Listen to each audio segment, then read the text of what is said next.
आप सभी का स्वागत है YouTube चैनल पर। तो आज मैं आपके लिए भगवान और भक्त में से बड़ा कौन है ये कथा लेके आई हूँ। तो एक बार की बात है कि नैमिषारण्य में 88,000 ऋषि एकत्र हुए, तो उनमें विवाद हुआ कि सबसे बड़ा कौन है। तो ये प्रश्न उत्पन्न हुआ, तो सभी ने उसका समाधान किया और समाधान का नतीजा ये हुआ कि सभी के विचार विमर्श परामर्श से एक निष्कर्ष निकला कि सबसे बड़ी हमारी पृथ्वी माता है, क्योंकि वो सभी का भार वहन करती है।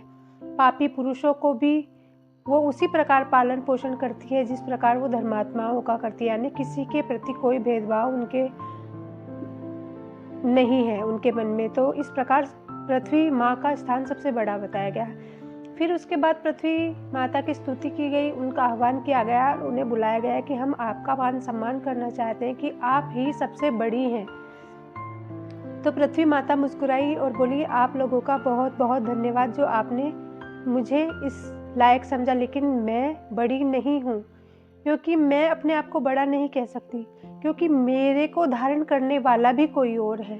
यानी मैं जहाँ पर स्थिर रह सकती हूँ वो है शेषनाग, जिनके माथे पर मैं विराजमान रहती हूँ। तो मुझे जो धारण करने वाले हैं शेषनाग, वो मुझसे बड़े हैं, तो आप कृपया ये मान सम्मान उन्हें दीजिए। इस प्रकार पृथ्वी माता कहकर वहाँ से चली जाती है।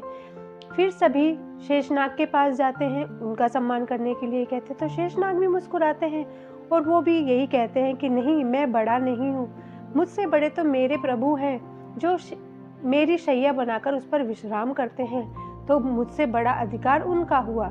फिर इस प्रकार सभी भगवान नारायण की स्तुति करते हैं और उनसे कहते हैं कि आप सबसे बड़े हैं। तो भगवान नारायण भी यही कहते हैं कि नहीं, मैं सबसे बड़ा नहीं हूँ, मैं तो हमेशा अपने भगवान शिव का, मेरे आराध्य का ध्यान करता रहता हूँ, तो इसलिए मैं नहीं, मेरे आराध्य मुझसे बड़े हैं। तो इस प्रकार कहकर वो भगवान शिव को बड़ा बताते हैं। फिर भगवान शिव के पास सब जाते हैं, तो भगवान शिव से कहते हैं कि हम सब ने यही निष्कर्ष निकाला है कि आप सबसे बड़े हैं। तो भगवान शिव कहते हैं नहीं नहीं, मैं बड़ा नहीं हूँ, मैं तो हमेशा एक ही नाम, राम नाम के जप में लीन रहता हूँ और उन्हीं की आराधना करता रहता हूँ। इस प्रकार मेरे आराध्य, मेरे श्री राम सबसे बड़े हैं। फिर इस प्रकार फिर सब मिलकर भगवान श्री राम के पास जाते हैं, तो भगवान श्री राम कहते हैं कि नहीं नहीं, मैं किसी से बड़ा नहीं हूँ, मुझसे बड़ा तो मेरा भक्त है जो हमेशा अपने हृदय में मेरा